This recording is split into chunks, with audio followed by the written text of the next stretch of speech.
Vincent van Gogh was part of the post-impressionism movement, which highlighted the idea of impressionism having limitations. Artists practicing during the post-impressionist movement were more interested in ambitious expressions.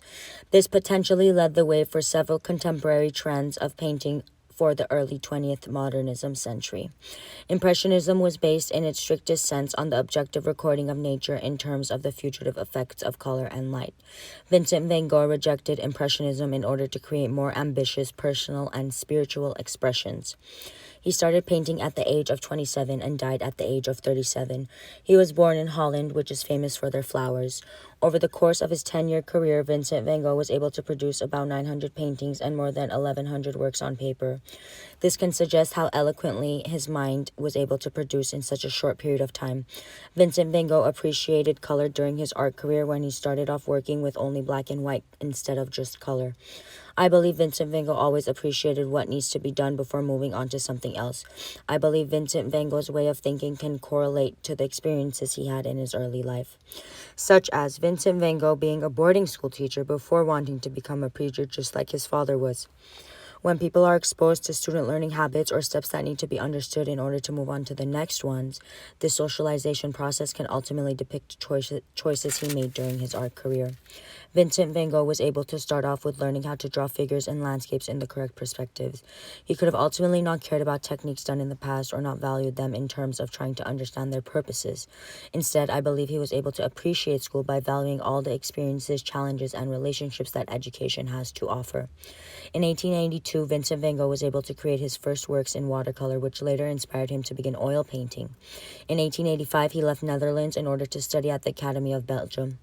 After 3 months of being in school, he departed to go to France to live with his brother Theo, who was an art dealer.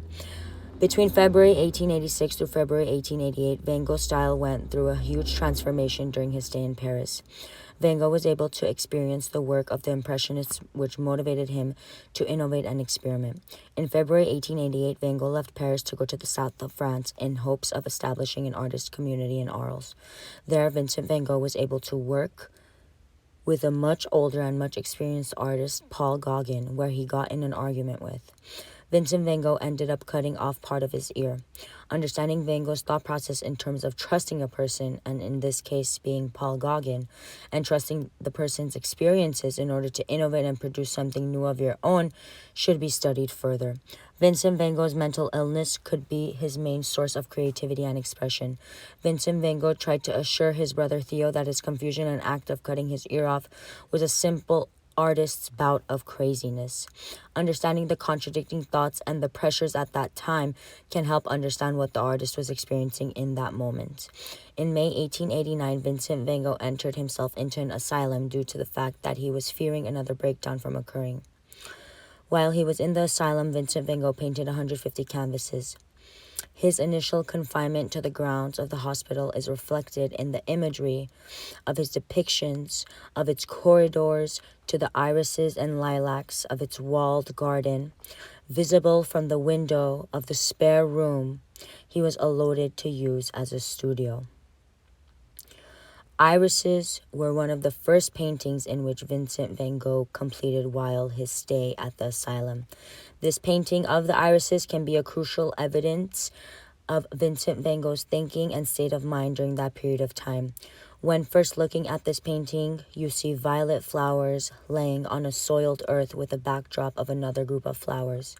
Van Gogh was inspired by Japanese woodblocks, and this painting can show various similarities of this style.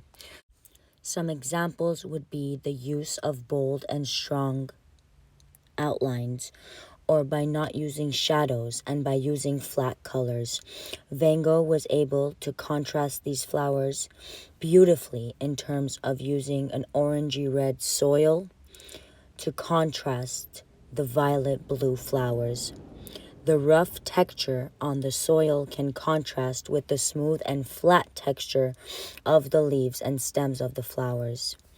The leaves and stems seem to be more organized and lined up in terms of shapes and features versus the petals on the flowers themselves. By analyzing this painting in terms of humanistic traits Each flower is depicted to be animated, having its own personality and sense of strength. Each iris painted in this painting can be seen as individually putting on a different show for their viewers. In the painting, there seems to be violet irises, while there's one odd one out from the bunch. The white flowers seem to be in the middle of two different environments. The yellow gold flowers, which are distinctively painted in the backdrop of this main iris painting, can symbolize groupings of some sort occurring in the artist's mind. Irises also symbolically represent fragile and weightless beings that are swayed through nature.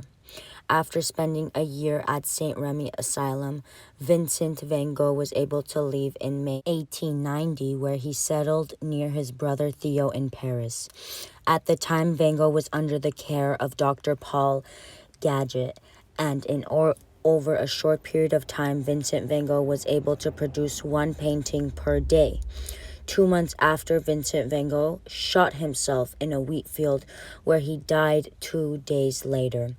Vincent van Gogh's legacy is preserved through the art in which he left behind. After his death in 1890, Vincent van Gogh's art was able to attract audiences towards his art by highlighting the originality of his work. Vincent van Gogh was able to intensify his artistic vision with his own creative expression. Through Vincent van Gogh's paintings, it can be shown how free he felt conducting paintings, even while following the basics. Claude Monet said, "How does a man who loves flowers and light to such an extent and who render them so well, how did he still manage to be so unhappy?" Claude Monet was a huge artist during the Impressionist movement. Monet often perceived and painted landscapes and leisure activities of Paris.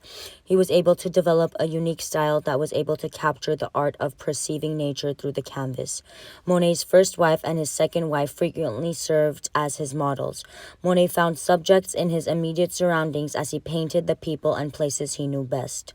I think this is important to focus on in terms of understanding his interests. He often painted multiple different scenes in different periods of the day. Like Van Gogh, Monet was also influenced by Japanese woodblock prints. Monet's asymmetrical arrangements of forms emphasized their two-dimensional surfaces by eliminating linear perspective and abandoning three-dimensional modeling.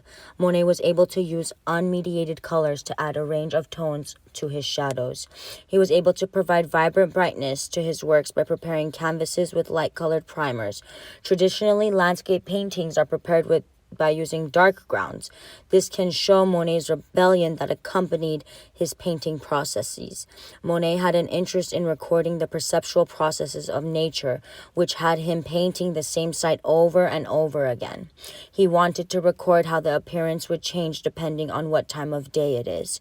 His emphasis on how light can change the perceptual processes can be seen in paintings like Water Lilies. In 1910 and 20s, Claude Monet worked on his final series of The Pond by setting up huge mural-sized canvases where he was able to create abstract renderings of plant and water.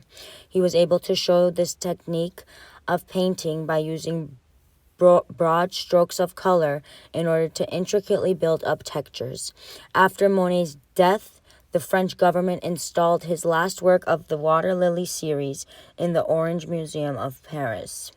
Claude Monet's water lilies can be analyzed just within the choices themselves. Monet's water lilies can be analyzed in terms of colors that are seen, the light that is exposed, and through the choices of lines that he illustrates. At first glance, an individual might interpret Monet's painting as an aesthetically pleasing way of painting an abstract garden on top of a body of water. The entire painting was able to surround viewers and could make them see every abstract moment. Monet's intention with drawing colossal canvases and intending to place them in a circular way can suggest Monet's vision of the sky or the water lily pond not having any edges. or corners. Monet, in his own words, explained the painting as it gives the illusion of an endless whole, of a wave with no horizon and no shore. Water Lilies by Claude Monet was painted later in his art career and emphasized his abstract style and rebellious thinking. Monet had a failing eyesight when these paintings were created and just underwent an operation for his eyes before working on this huge painting. Each of the canvases are deeply devoted into showing the water and the water movements. Monet referred to his water lily paintings as waterscapes. What is interesting is that they do not have any landscape elements. Here, the sky has already been eliminated. The lush foliage rises all the way to the frame, and the decorative arc of the bridge flattens the illusion of three-dimensional space. When looking closely at the water, one might suggest that nothing is accurately defined in terms of this painting. The edge of the pond is never shown, suggesting a never-ending experience. The canvas paintings are seen as unclear or blurry paint strokes with abstract mists of color. Colors such as pink or lilac represent the water lilies themselves.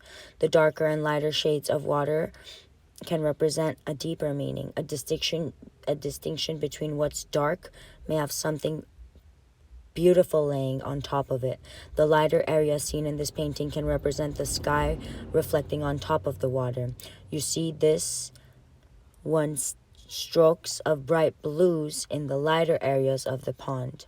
When stepping back and seeing the entire painting, one can interpret patches of cream as sunlight chaotically being shown in this scene. Monet's lifelong devotion to the effects of light can be appreciated through this painting.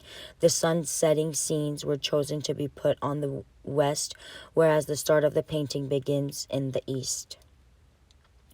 I believe that the markers of location that Monet wanted to showcase are seen through the trees and the abstract placement of the sunlight and through the green patches throughout this painting. Monet had always been interested in the reflections, feeling that their discontinuous and fragmented shapes paralleled his own broken brushwork. I believe that Monet wanted to bring attention to the artwork itself rather than focusing on achieving detail. In Monet's later works of lily pond paintings, flowers and their mirrored reflections assume equal stature, blurring distinctions between solid objects and transitory effects of light. The lack of horizon in this painting can make viewers fully immerse in his art. I believe that was an intentional way of Monet making it about experiencing the art rather than just simply viewing it. In 1927, viewers were able to experience Monet's Lily Pond in terms of Monet being involved in all the decisions, sort of like when he was in charge of the decisions in his painting. This included the construction of a circular gallery and the intent of light conducting the presence of the painting itself. The gallery put a glass window on the ceiling, which was able to provide light that sheds onto the painting while viewers are viewing. This choice can show Monet's idea that the perceptual processes change due to the time of day are fully considered. The nature of the picture would change depending on the positions of the sun.